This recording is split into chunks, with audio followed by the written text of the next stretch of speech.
I'm not ashamed. Why did Jesus institute the Lord's Supper?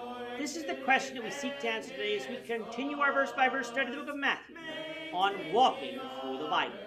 Of his word, the glory of his cross. If you have a Bible with you, you can turn to Matthew chapter 26. We're going to be reading from verses 26 to 30. If you don't have a Bible, don't worry. Just follow along with us on the screen. The version that we'll be reading from is the New King James Version. So, Matthew chapter 26, beginning at verse 26.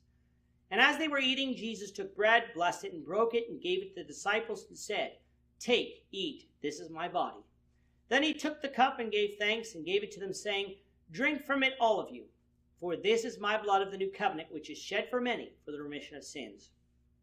But I say to you, I will not drink of this fruit of the vine from now on until that day when I drink it new with you in my Father's kingdom. And when they had sung a hymn, they went out to the Mount of Olives. In this context, we're dealing with the night before Jesus was crucified. We noted in the last episode that this night would be what the Jews called the sixth day of the week. And since the Jewish day begins at sundown, it is what we would call Thursday evening. We also discussed that contrary to popular belief, this was not the Passover meal. For the book of John, as well as this book, would affirm that that would be eaten at twilight at the end of the sixth day of this week, Friday just before sunset for us. Nor does it appear that Jesus is eating the Passover early, for none of the Gospels would identify this meal as such. No lamb is mentioned. And in the book of John, when Judas leaves, everybody thought that one of the reasons was that he was simply going to buy things needed for the feast, showing us that the Passover is yet ahead. What was this meal then? It was simply a common meal, the last meal that Jesus had with his disciples before the crucifixion. He identifies that Judas will be the one who betrays him, though the other disciples do not understand this when Jesus said it. So during the meal, Jesus did something that will become a pattern for all later disciples of him to follow. He instituted the Lord's Supper. The first thing he did was take bread.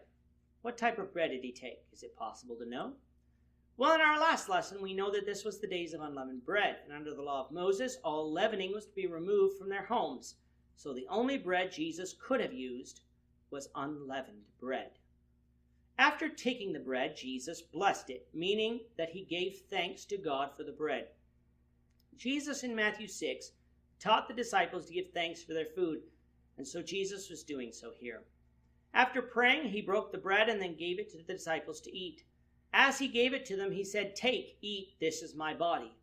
Now this wasn't the literal body of Jesus, for he was standing right there. He hadn't cut off a piece of his flesh and gave it to them. He used bread. Bread is the symbol used to represent his body. Therefore, when Catholics and others tell you that the bread becomes the literal body of Jesus, you can know that they're wrong. Otherwise, it would have been the literal body of Jesus here. After this, he took the cup. What did that cup contain? Verse 29 says that it contained fruit of the vine. Now, there are many fruits that grow on vines, like tomatoes or watermelons. So can we know what this fruit is? The Greek word in Matthew that is translated as vine is empelos, which simply means vine. So on its face, that doesn't help us, but another Greek word does. The Greek word empelon is derived from the same word as empelos and means vineyard. In places like Mark 12, 1-11, the types of vineyards in Palestine are vineyards filled with grapes. Moreover, listen to the figurative language used in Revelation 14:18. And another angel came out from the altar who had power over fire, and he cried with a loud cry to him who had the sharp sickle, saying, Thrust in your sharp sickle and gather the cluster of the vine of the earth, for her grapes are fully ripe. The Greek word empelos is used for vine in this passage, and what is growing on those vines? It is grapes. So the fruit of the vine in the cup is grape juice. Note, though, that it is not alcoholic wine for the same reason that the bread is unleavened, which is that there would be nothing made with leaven in the house, and wine is made using a leavening agent. Upon taking the cup, he gave thanks and shared it with the disciples. There has been an issue when it comes to the number of cups in use here, but we'll save that discussion for our study of Luke. He said that the grape juice, that which was in the cup, was his blood of the new covenant, which is shed for many for the remission of sins. So the grape juice symbolized the blood Christ would shed to usher in the new covenant, which brings with it the remission of sins.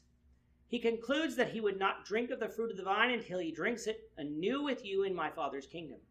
This shows the disciples and us that what Jesus was doing here was not to be just a one-time event.